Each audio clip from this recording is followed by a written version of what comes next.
போகலாமா? போலாம் வாங்க. போகலாம்.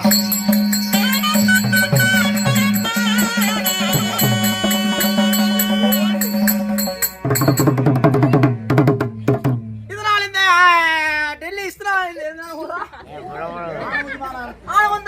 மக்களுக்கு தெரியக்கூடிய நிறுவனமானது என்னவென்றால் நம்முடைய தாரா புகழ்மடைத்த தர்மராஜ மன்னராக வட்டவே உணவருந்தி விட்டு வெத்தலை தாம்பூலமான தரிக்கும் பொழுது அந்த வெத்தலை பாக்கிலே ஒரு சொத்த பாக்கானது இருந்து அந்த சொத்த பாக்கானது சொக்கேறி உயிர் போவது வருமாக இந்திரபிரஸ்தலத்தில் படுத்திருக்கிறார்.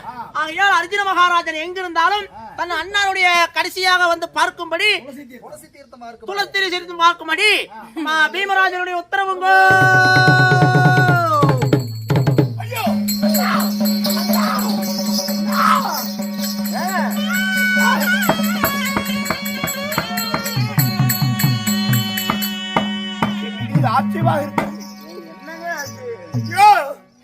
அண்ணாராகிய தர்மராஜனுடைய உயிருக்கு ஆபத்து என்பதற்காக தபுக்கோசை கேட்கிறது.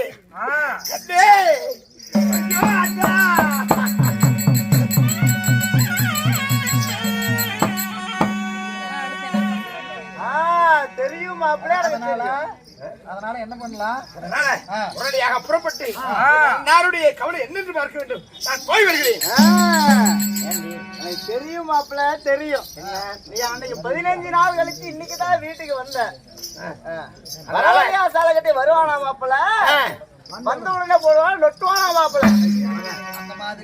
அந்த மாதிரி 15 நாளுக்கு கழிச்சு நீ வருவ. உன்னோட இஷ்டம் போல நீ வருவ. என்ன வேணா பண்ணலாம் நீ நினைச்சிட்டு வருவ. இப்ப உங்க அண்ணனுக்கு ஆபத்தோட போய் கிளம்பி போற பாத்தியா? வேலை முடிஞ்ச உடனே கிளம்புற அப்படின்னு சொல்ற. ஆமா கண்ணி, அப்படி எல்லாம் ஒன்றும் கிடையாது. மீது எனக்கு எந்த ஒரு இதுவும் கிடையாது, வெறுப்பும் கிடையாது.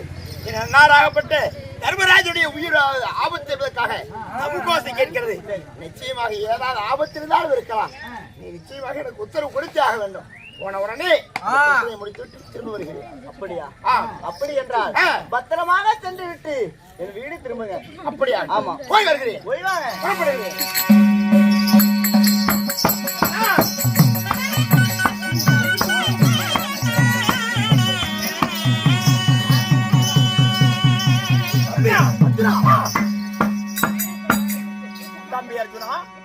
என்னப்பா என்னப்பா இப்படி பதட்டமாக வருகிறாய்? என்ன காரணம்? அண்ணா தபுக்கோசையானது கேட்டது. ஓஹோ, அண்ணாராய தர்மராஜருக்கு உயிருக்கு ஆபத்து என்பதற்காக பாக்கிலே சொத்த பாக்காடு மரணப்படைப்படுகிறார் சொல்லுவா. தபுக்கோசை வந்திருக்குமே. உண்மைதான் அண்ணா. அந்த தபுக்கோசை வேற யாரு சொல்லப்பா? நான் தான் அப்படி அண்ணாராய தம்பி பீமன் தானப்பா சொல்ல சொன்னா. என்ன? ஆமா, பீமன்னார் அப்படி ஒரு தபுக்கோசை செய்தார். சொல்லி எழுப்பினேன். ஏன் அப்படி? காரணம் என்ன? திருமதுரையிலிருந்து கடிதம் வந்திருக்கிறது. திருமதுரையா? ஆமா, அள்ளி மகாராணியுடைய ஆட்சி நடக்கூடிய திருமதுரையா? பார், கடிதத்தை வாசித்து பாரு. மகாராஷ்டிரி மகாகணம் பொருந்திய இன்னும் தர்மராஜனுக்கு மதுரை மாநகரத்து அரசியாக வழங்கி வரக்கூடிய இந்த மல்லிராணிக்குள்ள எழுதி கொள்ளக்கூடிய நிருபம். தன்னுடைய மகனாகிய புலேந்திரன் பாடசாலை செல்லும் போது சூழலை கண்டு சுருண்டு விழுந்து விட்டான். அவன் உயிரானது பவங்க வருவதுமாக இருக்கிறது. உடனடியாக தந்தையாராகிய அர்ஜுனராஜனை உடனடியாக அனுப்ப வேண்டும். இல்லை என்றால் மகனை பார்க்க முடியாது. ஐயோ ஐயோ ஐயோ ஐயோ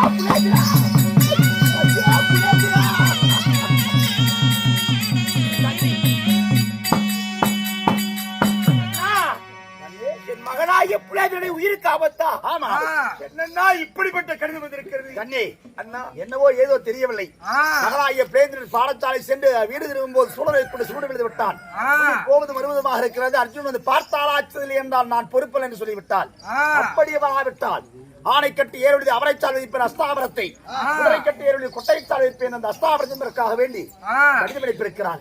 அண்ணா அண்ணாப்படாரி கோபக்காரி, புறப்படு, சீக்கிரமாக சென்று உயிர் போவது வருவதும் இருக்கிற மகளை சென்று பாரப்பா. இல்லை என்ற ஆபத்து. நான் போவதா? மகளை சென்று பார்ப்பதற்கு புறப்படு. ஐயோ ஐயோ அண்ணா.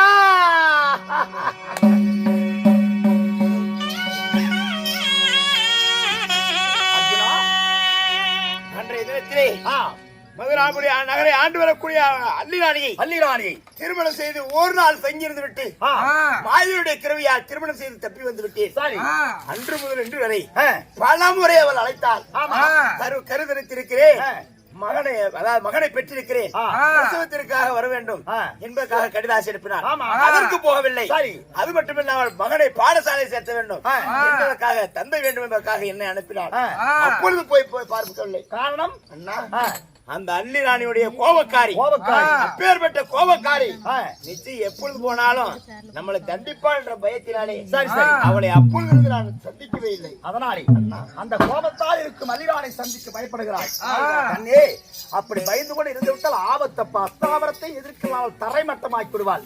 அவள் கோபத்தை பற்றி உனக்கு தெரியாது.